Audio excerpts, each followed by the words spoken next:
Sa ngalan ng Ama at ng Anak at ng Espiritu Santo. Amen. Ang pagpapala ng ating Panginoong Jesucristo, ang pag-ibig ng Diyos Ama, at pagkakaisa ng Espiritu Santo naway sumainyong lahat. At sumainyo rin. Tayo'y nasa ikapitong araw na ng 8 araw na pagdiriwang natin ang maringal sa Pasko ng Pagkabuhay. Patuloy nating pinapupurihan si Jesus na muling nabuhay at inihiling natin maging malalim ang pag-unawa natin sa diwa ng muling pagkabuhay. Aminin natin ang ating mga kasalanan upang maging marapat tayong gumanap sa banal na pagdiriwang. Panginoong Hesus, Ikaw ang aming buhay at muling pagkabuhay. Panginoon, kaawaan mo kami. Panginoon, kaawaan mo kami. Panginoong Hesus, Ikaw ang aming pag-asa at kagalakan.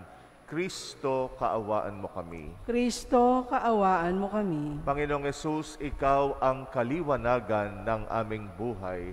Panginoon, kaawaan mo kami.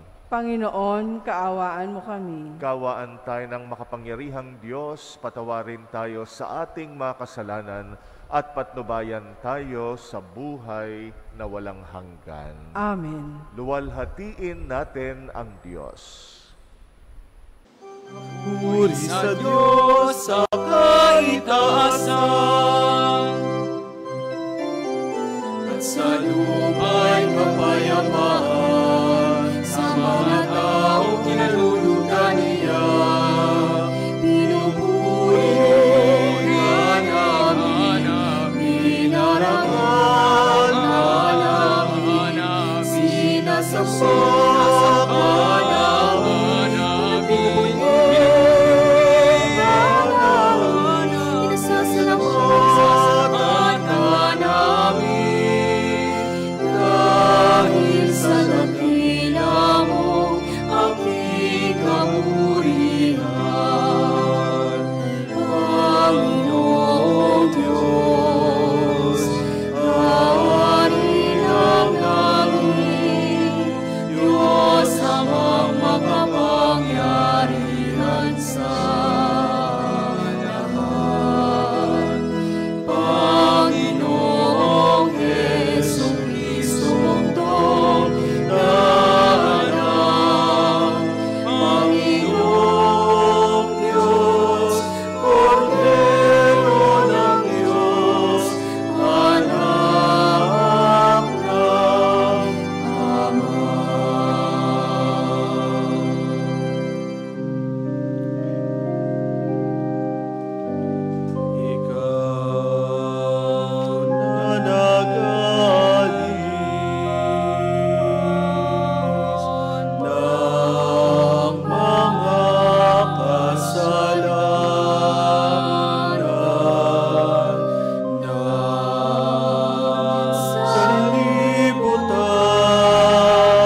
Manalangin tayo. Ama naming makapangyarihan, sa laki ng kagandahang loob mo, pinararami mo ang mga nananalig sa iyo. Tunghayan ang iyong mga hinirang na sa tubig ng binyag ay muli mong isinilang upang bihisan mo ng ligaya ng walang kamatayan sa pamagitan ng Jesucristo kasama ng Espiritu Santo, magpasawalang hanggan. Amen.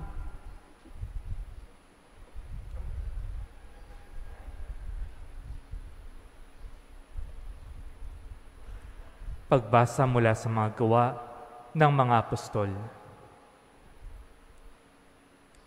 Noong mga araw na iyon, nagtaka ang mga pinuno at matatanda at mga eskriba sa katapangang ipinakikita ni na Pedro at Juan, lalo na nang mabatid nilang mga karaniwang tao lamang ang mga ito at hindi nag-aral.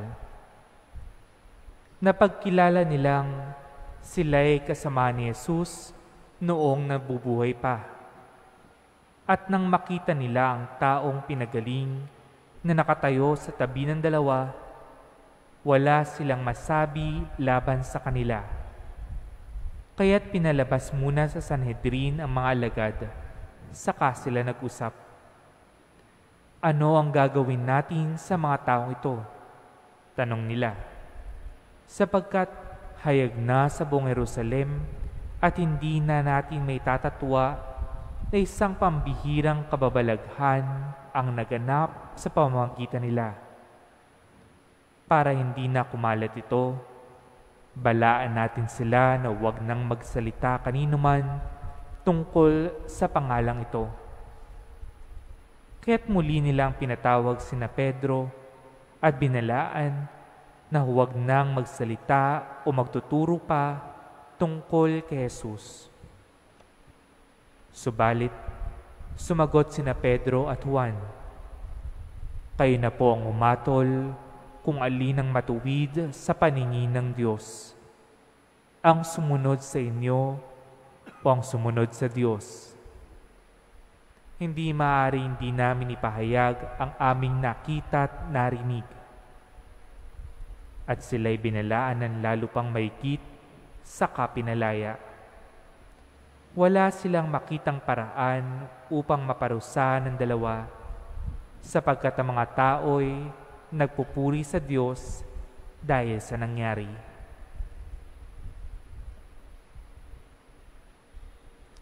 Ang salita ng Diyos. Salamat sa Diyos.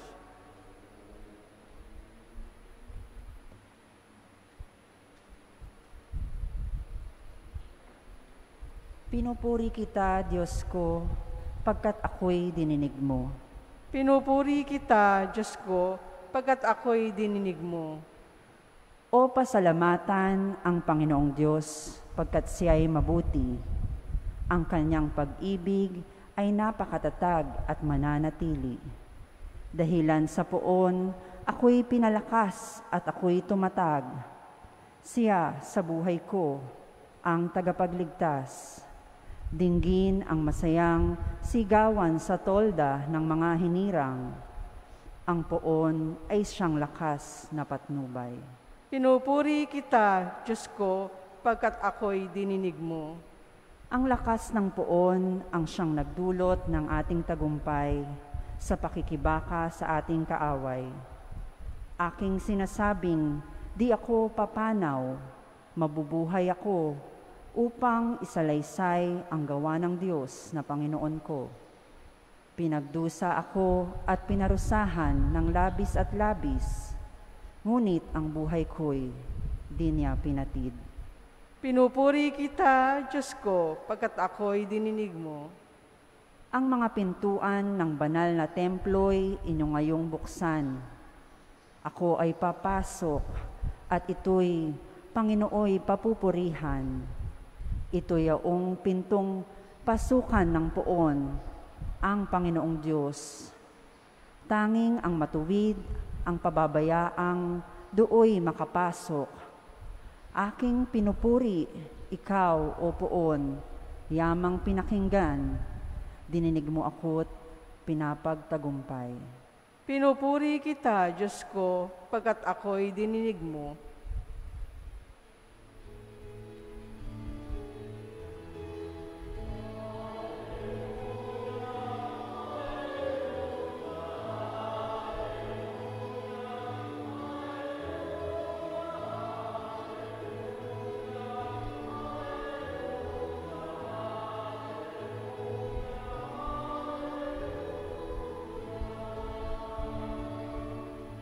Tayo pong lahat, araw ngayong gawa ng Diyos, magdiwang tayo ng lubos, purihin ang manunubos.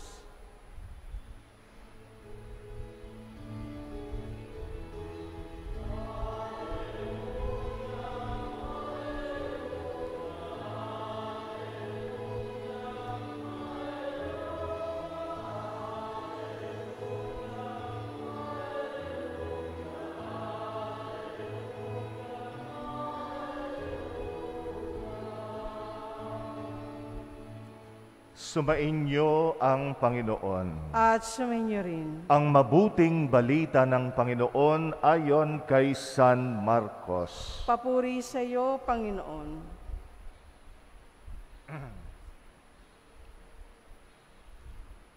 Umagang-umaga ng araw ng linggo, matapos na muling mabuhay si Jesus, siya'y unang napakita kay Maria Magdalena. 7 demonyo ang pinalayas ni Jesus sa babaeng ito. Pumunta siya sa mga alagad ni Jesus na nooy nahahapis at umiiyak at ibinalita ang kanyang nakita. Ngunit hindi sila naniwala sa sinabi ni Maria na buhay si Jesus at napakita sa kanya. Siya'y napakita rin sa 2 alagad na naglalakad patungo sa bukid. Ngunit iba ang kanyang kaanyuan. Bumalik sa Jerusalem ang 2 at ibinalita sa kanilang kasamahan ang nangyari. Ngunit sila man ay hindi pinaniwalaan. Pagkatapos, napakita siya sa 11, samantalang kumakain ang mga ito.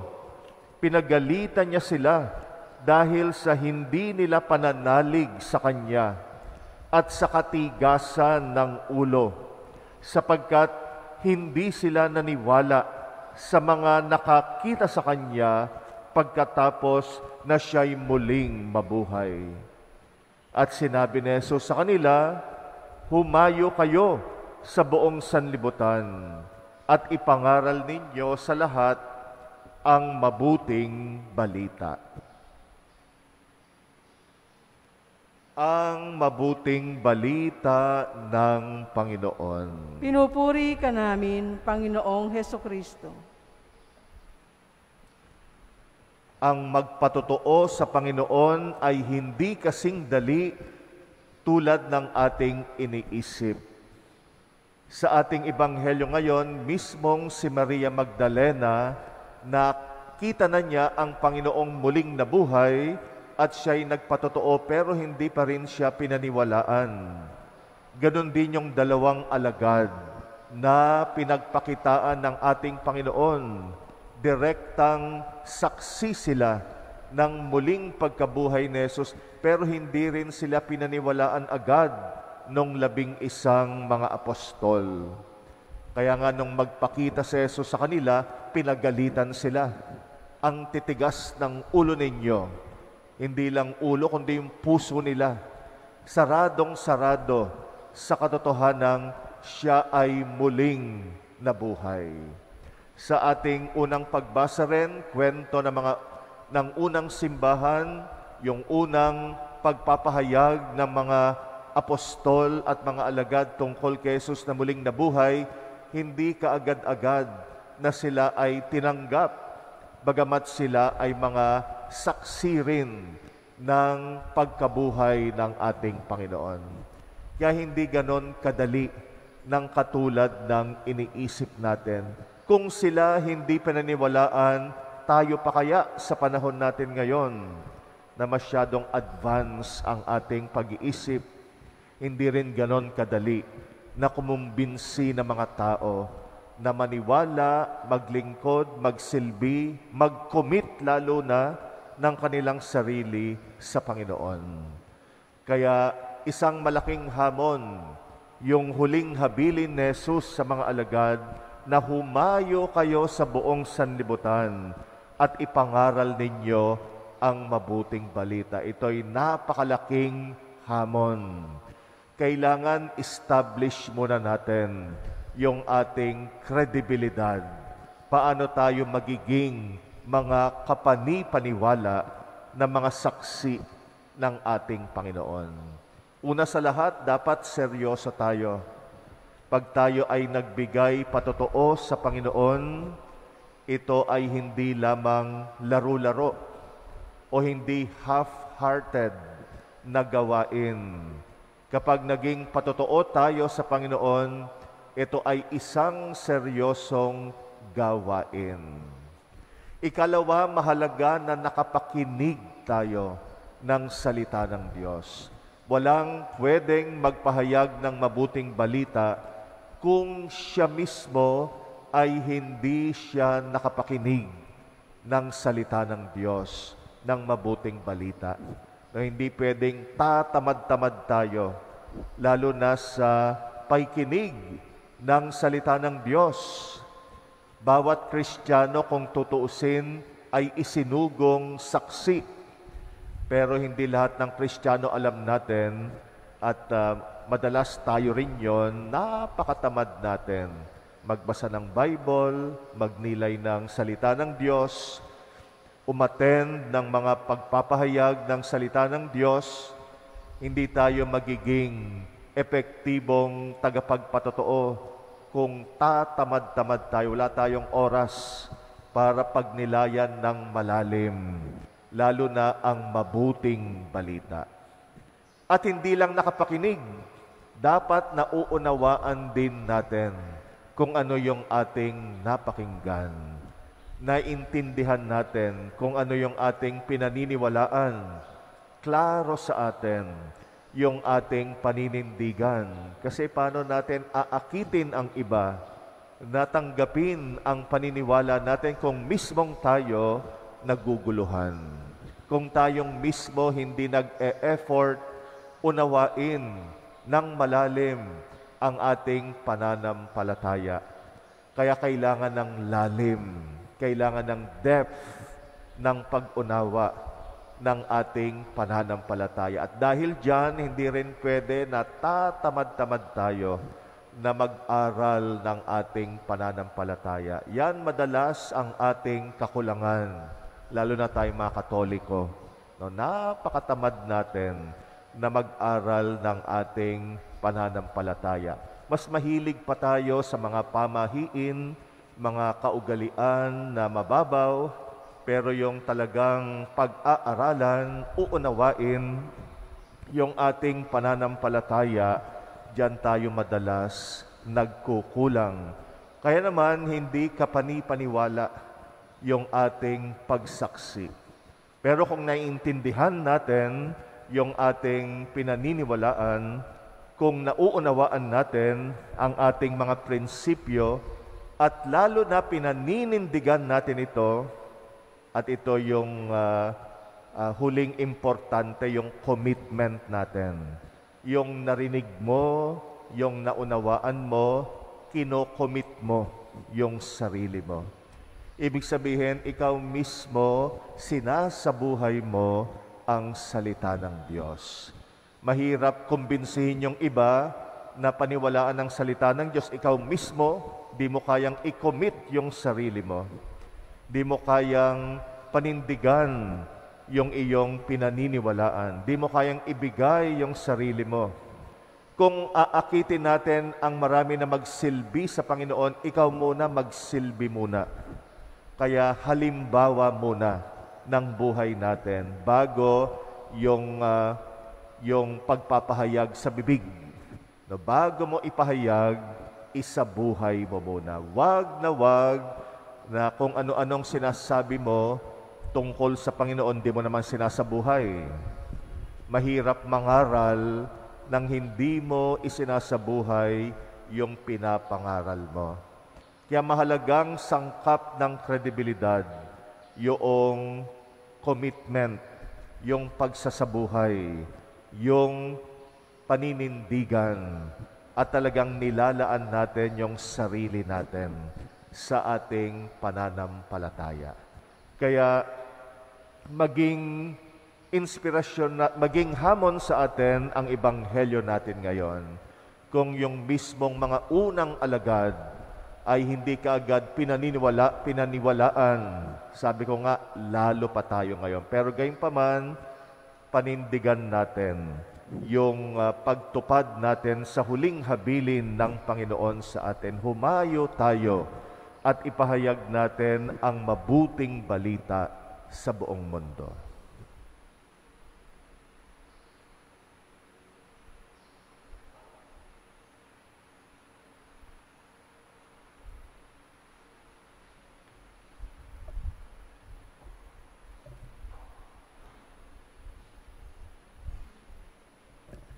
Manalangin tayo ngayon sa Diyos na ating Ama, sa Espiritu ng Kanyang Anak na muling nabuhay upang makabahagi sa ating buhay, lunasan ang ating mga pag-aalinlangan at ibalik ang ating pananampalataya.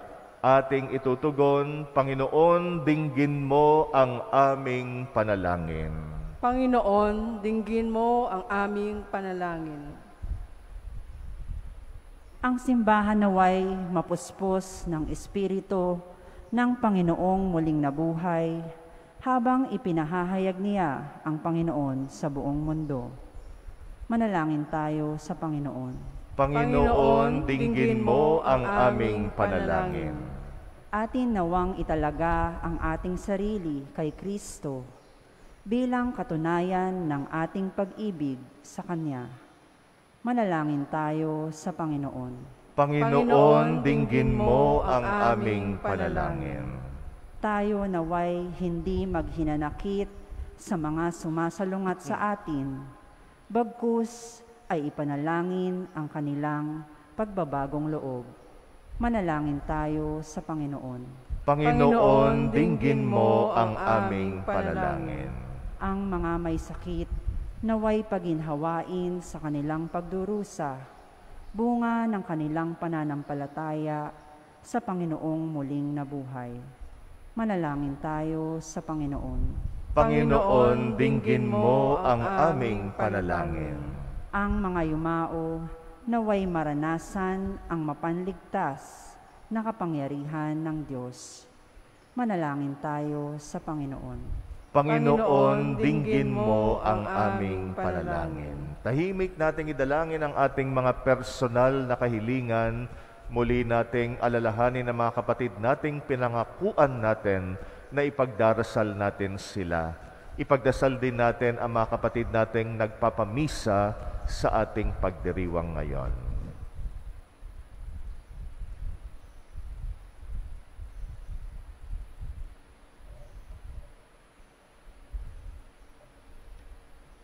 Panginoon, pagkalooban mo kami ng tapang na magpatotoo sa iyong kaharian. Marapatin mo na lagi naming matupad ang iyong kalooban upang kami maging karapat-dapat sa iyong mga biyaya sa pamagitan ni Kristong aming Panginoon. Amen.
Manalangin kay mga kapatid upang ang paghahain natin kalugdan ng Diyos Amang makapangyarihan. Tanggapin nawa ng Panginoon itong paghahain sa iyong mga kamay, sa kapurihan niya at karangalan, sa ating kapakinabangan, at sa buong sambayanan niyang banal. Ama naming lumikha, ipagkaloob mong kami laging magalak sa pagdiriwang ng Pasko ng pagkabuhay ng iyong anak upang ang ginagawang patuloy na pagsagip sa amin ay maging sanhi ng aming ligaya sa iyong piling sa pamagitan ng Jesucristo kasama ng Espiritu Santo magpasawalang hanggan. Amen. Sumainyo ang Panginoon. At sumainyo rin. Itaas sa Diyos ang inyong puso at diwa. Itinaasa namin sa Panginoon. Pasalamatan natin ang Panginoong ating Diyos. Marapat na siya ay pasalamatan. Ama naming makapangyarihan, tunay ngang marapat na ikay aming pasalamatan, lalo ngayong pinagdiriwang ang paghahain ng Mesiyas, ang maamong tupa na tumubos sa aming lahat.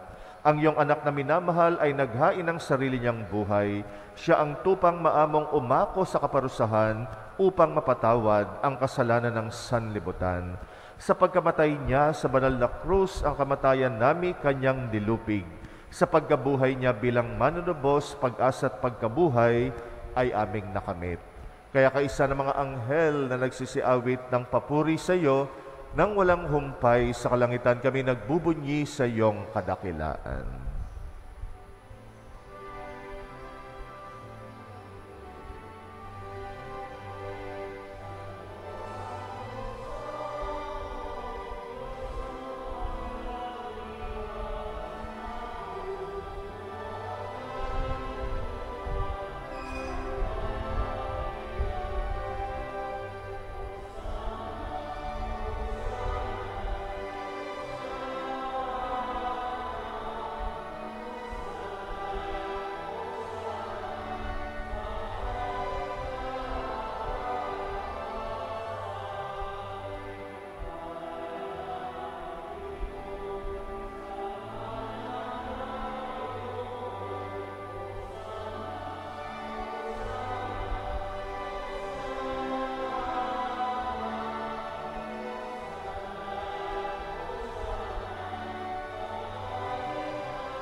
Ama naming banal, ikaw ang bukal ng tanang kabanalan, kaya't sa pamagitan ng iyong Espiritu gawin mong banal ang mga kaloob na ito pang para sa amin ay maging katawan at dugo ng aming Panginoong Jesucristo. Bago niya pinagtisang kusang loob na maging handog, hinawakan niya ang tinapay, pinasalamatan kanya, pinagati-hati niya yon, iniabot sa kanya mga alagad at sinabi, tanggapin ninyong lahat ito at kanin, ito ang aking katawan na ihahandog para sa inyo.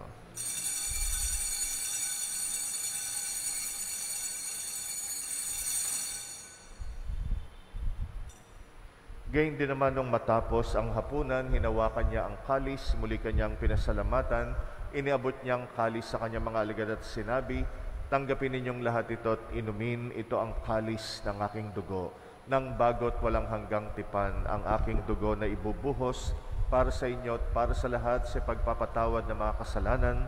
Gawin ninyo ito sa pag-alala sa akin.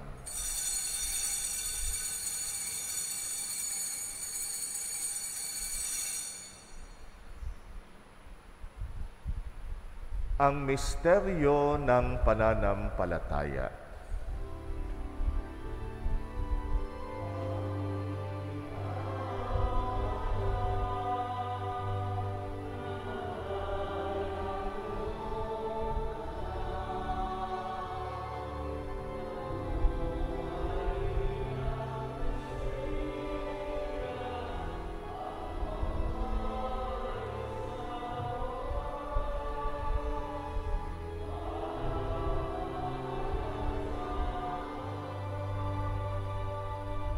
Ama, ginagawa namin ngayon ang pag-alala sa pagkamatay at muling pagkabuhay ng iyong anak, at inaalay namin sa iyo ang tinapay na nagbibigay buhay at ang kalis na nagkakaloob ng kaligtasan.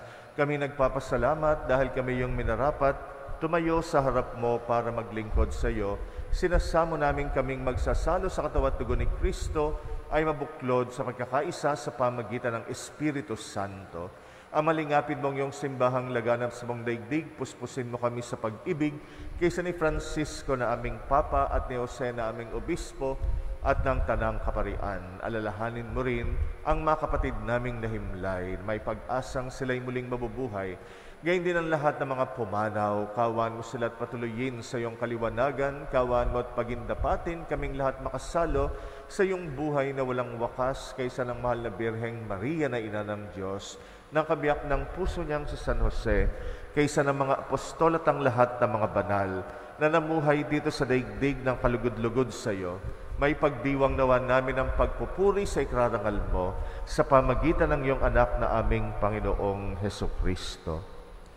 Sa pamagitan ni Kristo, kasama niya at sa Kanya ang lahat ng parangal at papuri ay sa iyo, Diyos Amang makapangyarihan, kasama ng Espiritu Santo, magpasawalang hanggan.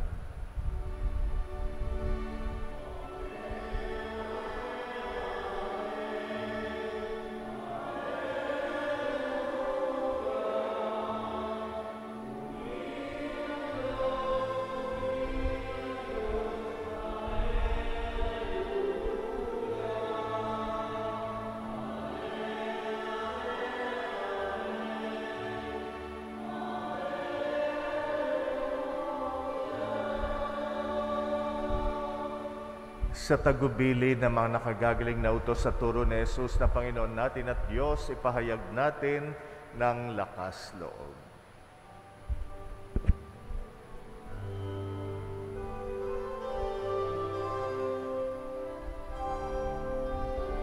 Ama namin,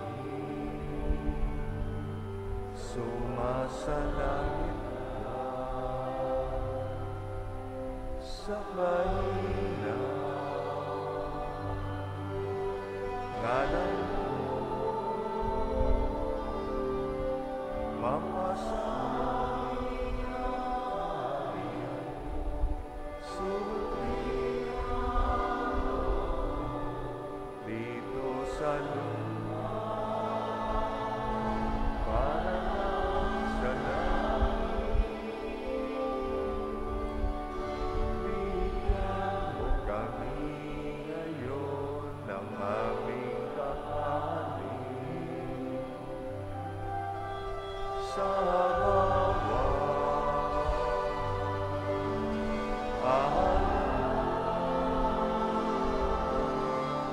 at matawid aming sala, tulad ng aming pagpapatawad sa nagkakasala sa amin.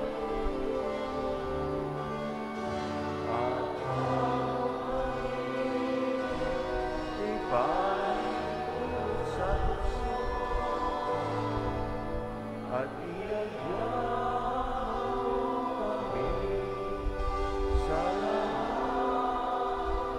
ng hinihiling namin kami yadya sa lahat ng masama, pagkalooban ng kapayapaan araw-araw, iligtas sa kasalanan, ilayo sa lahat ng kapahamakan, samantalang aming pinananabikan ang dakilang araw ng pagpapahayag ng tagapagligtas naming si Jesucristo. Sapagkat iyo ang kaharian at ang kapangyarihan at ang kapurihan magpakailanman. Amen. Panginoong Jesucristo, sinabi mo sa iyong mga apostol, kapayapaan ang iniiwan ko sa inyo, ang aking kapayapaan ang binibigay ko sa inyo. Tunghayan mo ang aming pananampalataya, huwag ang aming pagkakasala, pagkalooban mo kami ng kapayapaan at pagkakaisa, ayon sa iyong kalooban kasama ng Espiritu Santo, magpasawalang hanggan. Amen. Ang kapayapaan ng Panginoong muling nabuhay ay laging sumainyo. At sumainyo rin. Magbigayan kayo ng kapayapaan sa isa't isa. Peace be with you.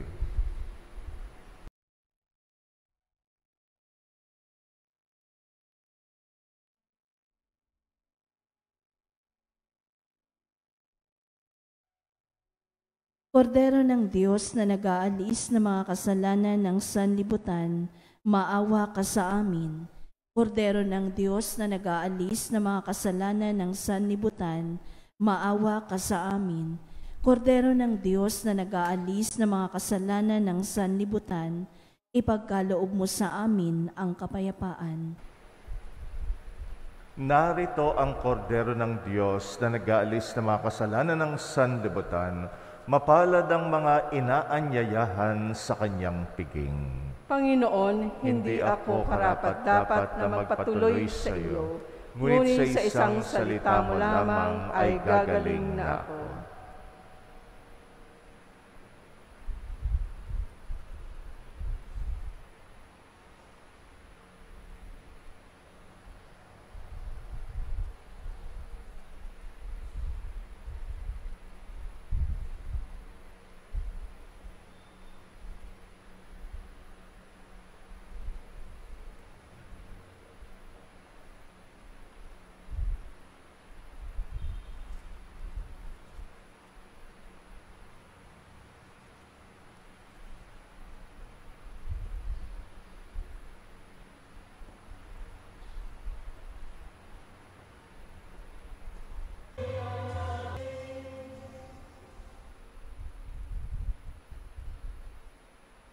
Manalangin tayo.